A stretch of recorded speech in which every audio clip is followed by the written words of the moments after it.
Hello everybody. Today we're going to be building a bed rack to hold the rooftop tent on the back of my truck. Got this one, it's the Tepui Air. It's a 2-person tent, weighs about 100 pounds. We're going to be making the rack out of this 2-inch by 1-inch 1/8 aluminum steel channel. The design I'm going to be working with here, pretty simple. I'm going to notch out and bend each of the 3 longer lengths into these hoops, and then once those are all bent and formed, we'll notch out small 2-inch by 1-inch squares out of the shorter segments, and those will get welded on top. Once we've done that, we're going to use this nice thick, this 3/16 thick structural channel, 3-inch by 3-inch, and we'll use that to make feet that then will go sit on the bed rails of my truck. Alright, so the first step, which I already took care of last night, is going to be marking where I want my bends to be and what I need to cut out. So you can see my math here. Basically, the rack's going to be 15 inches tall, 57 inches wide, 49 wide at the top, so that it matches roughly the profile of the cab of the truck. With those measurements, we came out to this length is about 15.5 inches, and then this length is about 4. So with that in mind, and knowing that we could solve for this angle being 105 degrees from the horizontal top piece to the angled leg, from there I figured out 180 degrees minus that 105 gives us 75. I cut it out on a piece of cardboard using an angle finder and traced out my 75-degree angles where I want to remove material, and then I can bend around this line, and that'll form my hoops. Once these are cut and bent, I'll just weld this join. So with all our measurements made, before I start cutting and bending anything, I want to first figure out what exactly I'm going to do with our mounting feet. I want to get those cut and roughly lined up before I start cutting and bending the rest of the rack. Alright, so from taking dimensions from the bed of the truck and the dimensions I want to hit with the rack, we know 60-inch long total, minus 2 inches for each of the legs, gives us 54. Divided by 2 gives us 27 inches each in between that. So this center leg I want to be dead center. So 27 inches, that pretty much tells us where our legs need to mount to my bed rack system. What I need to figure out now is how long each leg is going to be. This one, for example, is probably I can get away with only 6 or 8 inches because the bolt holes, I'll show you on the truck in a minute here, the bolt holes where the thing will secure to my system they're both pretty close to where that leg's going to line up, and probably same with this end. This middle one might have to be closer to a foot or so. We'll see what I can work with. So as you can see here, we've got a bolt hole and a bolt hole, and that first leg is probably going to fall right about here. First leg will probably fall right about here. So by using that, that's the same 3x3x3/16 structural channel. So they'll form over that nicely, and then I can drill holes for these bolts, and the leg will sit about there. But for this, like bolts here, where the leg's going to fall, somewhere around here. So I can either make it really long to catch this bolt hole in this one, or I'm not sure yet. We'll figure that out.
So, since I left you guys, I went and underneath each spot where the feet are going to go, I ground away a little bit so that, as you can see here, this is a sharp edge, and this is a rounded radius. So, in order for these to fit nice without putting too much load and shear on the bolts alone, we had to cut away so that it nests nicely together. So I did that for all 6 legs. And then here, forgot to record it, I'm sorry, but I went ahead and just bent each spot where we knocked out the triangles. This is only 1/8 inch thick, and with the web gun on both sides, it bends really easily. We did it by hand. So now the next step will be to trim away a little bit off the legs so that they sit flat on the feet, and then we'll be able to tack weld them in place and get the runners in place. All right, guys. So in order to cut this triangle off and make them sit flat on the feet, I'm using my line laser level, and we're just going to line up. We're going to put the laser right there on the corner and make a Sharpie line, and then do the same on this side, and flip it over and do the same. We'll be able to cut them away and they'll sit flat. If you don't have a laser level, this can be done. You can make a cardboard or plastic cutout at this angle. My geometry tells me that for the angle we have here, this is 105 degrees. We took out a 75-degree triangle. My math says this is a 15-degree angle. So I could also cut out of cardboard or steel or plastic or whatever a little triangle, overlay it here, and just draw my Sharpie line. But this is easier for me.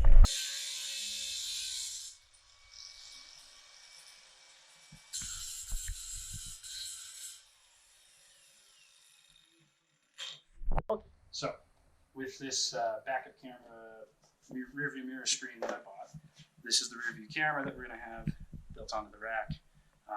Doing this because the tent's probably going to obstruct a good chunk of my view to the rear, so this will help out. This is the mounting face. So what I did is I went and cut a little cardboard out. It's going to sit about like that. And we're going to cut and bend the little triangles here. We're going to bend back so that it sits, gives it some structure, and it is going to sit on the top like this. And then we'll do another one, much bigger, that goes on the bottom. That'll be for my tail light. This is the tail light we're going to use. I think it's, if I remember correctly, it's an aftermarket LED center mount tail light for like a 3rd gen Dodge Ram or something. But it's got reverse and brake lights. Since the tent is going to cover my 3rd brake light, I'm going to add this on kind of like you'd see on like one of those truck canopies for safety's sake. This is the template we have for cutting it out of the sheet steel. So we've got holes here. There's these locating pegs on the back of it. So that is going to go through this hole. It's going to be 3/16, and then the bolt that holds it in is going to be a 1/4 inch bolt right there. And it's going to slot through right here like that. That's right. And this one's going to hang underneath the rack because the camera's going on top. So it looks a little weird, but if we go here, it's going to sit up right about like that. So we'll take the 2 templates we've made here, cut them out of, I have some 14 gauge, nice thin and easily workable sheet steel that we're going to use. Cut them out, we'll weld them on before we do anything tack welding these onto the feet. Then we'll get on to the bigger welding.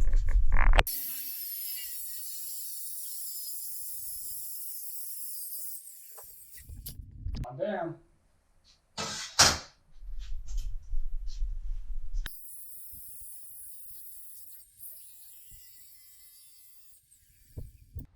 All right, here we have completed products for the brackets.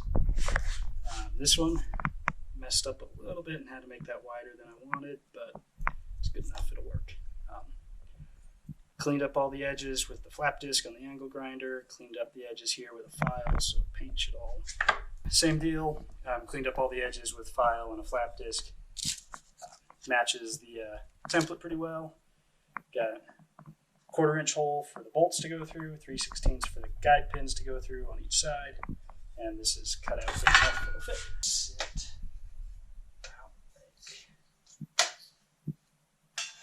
about like that. And then the camera mount on top. So next step will be welding them onto that hoop.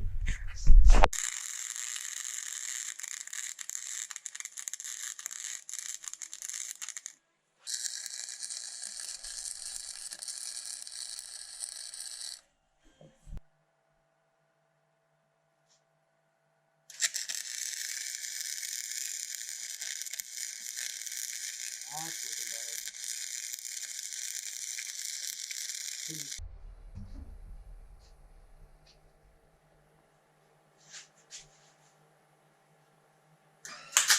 Oh, really, welder? That's fun. Yeah. That's big. It's fun.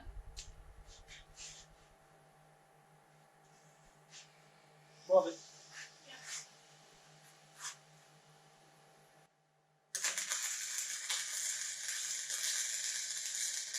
All right.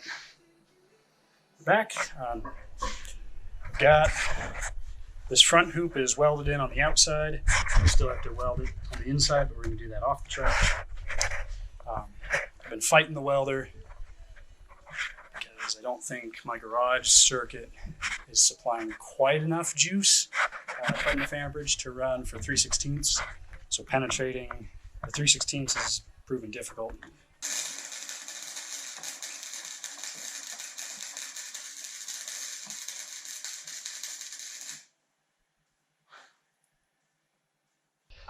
All right, so I realized I forgot to tell you what my order of operations here was. This was the first one we did, measured distance from the cab, and from there to the front of the bar, so that this is as close to true with the cab as I can get. Weld that one in. Next, we did the back. As I said before, these are still loose, not welded in. They're just there to mark distance. With these up, we put the rear hoop on, butted it up against the two runners, and then confirmed measurements from the end of the bed stiffener here and the end of the foot to this face of the bar. Welded that one on. Now we have 1 and 3. We can come in, line up the middle hoop, and just weld it wherever it happens to land on these feet. There's plenty of room. I'm not too worried about getting it perfectly centered on this foot. The decision has been made to put these two lengthwise runners as far apart as the mount rails on the roof tent. That way we can get support on the full length of the roof tent.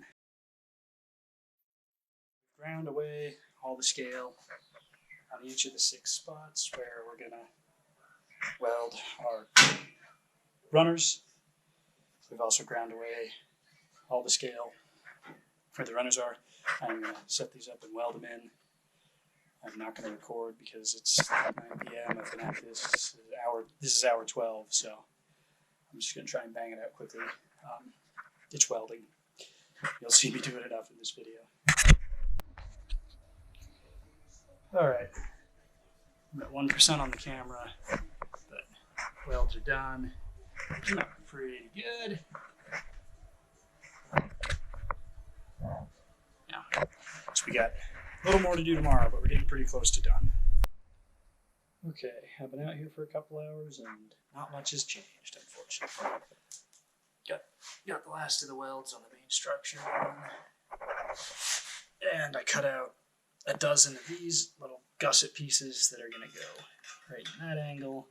That'll give me something to weld to in this gap without having to try and fill it, as well as along these edges.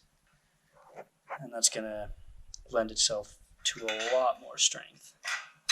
So I got 12 of those to weld in, and we're also cutting out a couple squares.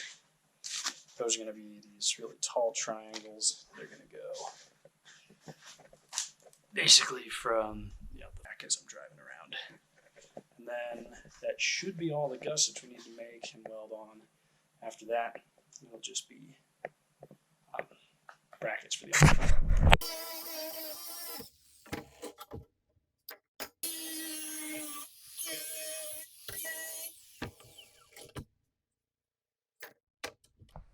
All right, good morning, everybody. This is like day 4 of this project. Yesterday went a little slow. I didn't sleep good the night before, and I just wasn't moving all that fast. But we got all our gussets cut for the bends and the hoops, and we have all our gussets cut and edges cleaned up for there. All right, so a lot of you are probably wondering why I've been doing most of the welding in the bed of the truck. 2 reasons. Main reason being, every weld we do, as it cools, the metal's going to deform and warp a little bit.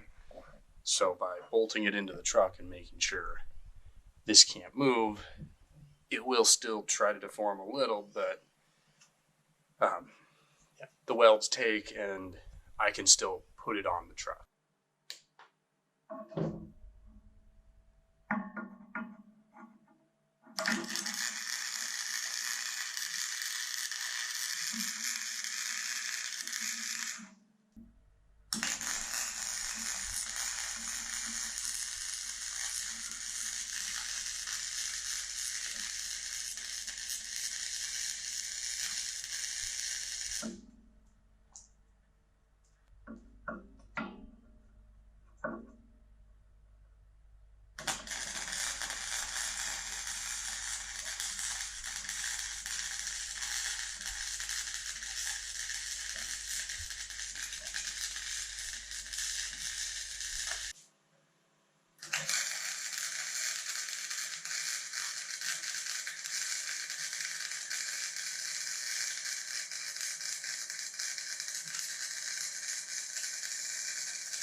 All right, we're almost done.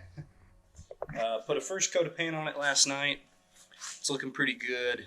My plan now is flip it over upside down, hit everything on the underside that we couldn't get with it upright. Once that's dry, flip it back over and touch up anything on this side that's looking thin, or anything that's going to be a high wear surface.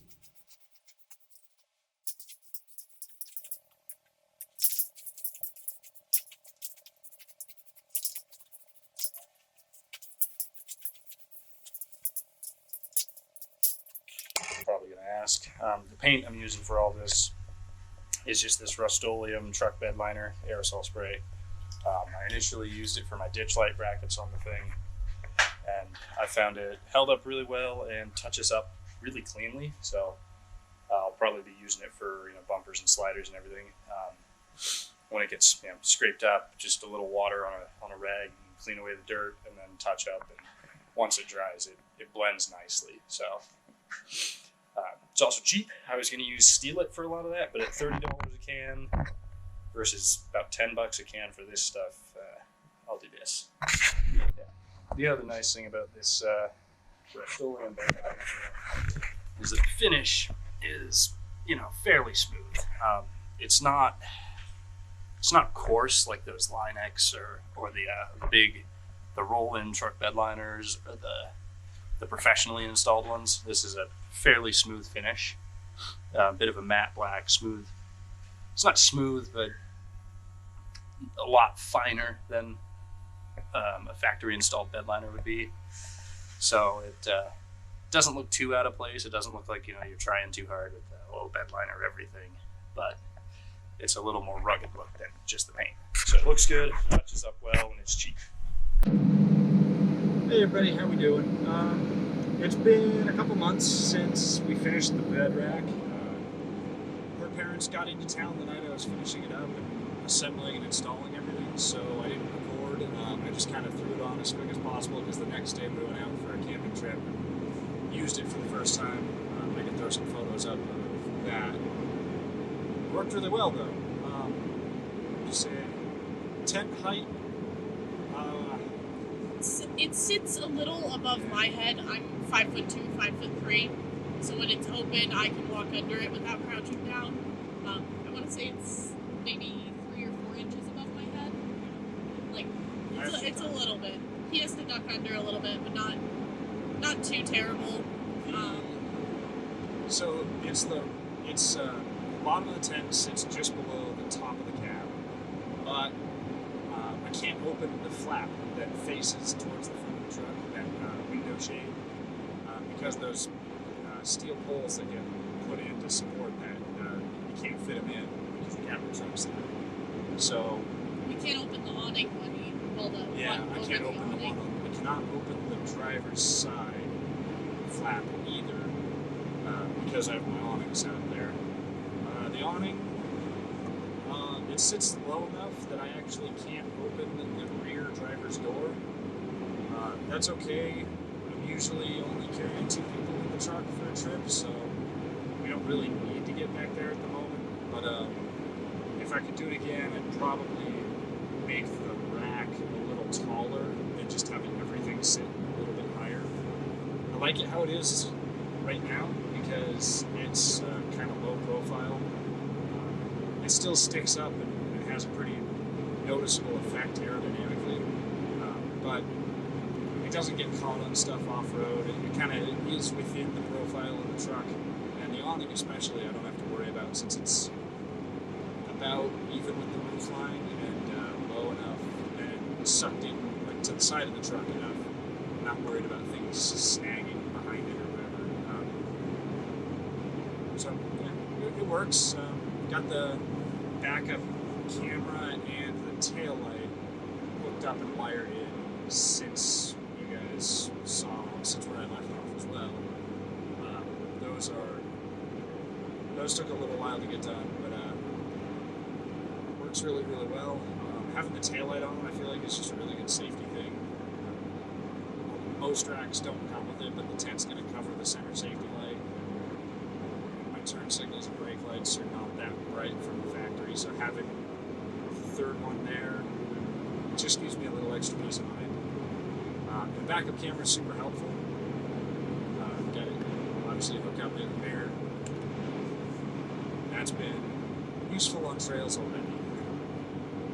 It's high enough that even mudding and driving through wet snow and mud, it doesn't really get dirty, so that's a plus of having it up high.